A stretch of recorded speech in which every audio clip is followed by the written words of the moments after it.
ఈ విషయం చిలకరాజుకు తెలుస్తుంది. ఏంటంటే తను ఒక పక్షిని చంపి తినేశాడు అని. చిలకరాజు సోనుని పిలుస్తాడు. సోను, ఇప్పుడు నీకు ఇదే శిక్ష. ఏ విధంగా అయితే నువ్వు ఇతరుల ప్రాణాలు తీస్తున్నావో, ఇవాళ మేమే నీ ప్రాణాన్ని తీసేస్తాం.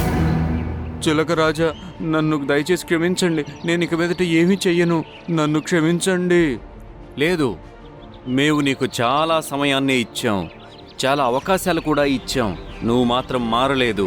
ఇప్పుడిక మేము చూపించాలి నీకు రాజు యొక్క శక్తి ఎలా ఉంటుంది అని. చిలకరాజు ఆదేశమిచ్చాడు. అదేంటంటే సోనుని బలివ్వాలని. అక్కడికి మోనుగద్ద వచ్చింది మరియు సోనుగద్ద చోటు తనొచ్చి నించుంటాడు. తెలియక సోనుగద్దకి బదులుగా మోనుగద్ద బలైపోయాడు. మరియు సోనుకి ఆశ్చర్యమైపోతుంది, తనకు ఎందుకేం కాలేదు అని. తను సరిగ్గా చూశాడు. అప్పుడు తన సహోదరు చనిపోయాడు. అక్కడ మోనుగద్దని బలిచ్చారు. సోనుగద్ద చాలా ఏడుస్తుంది.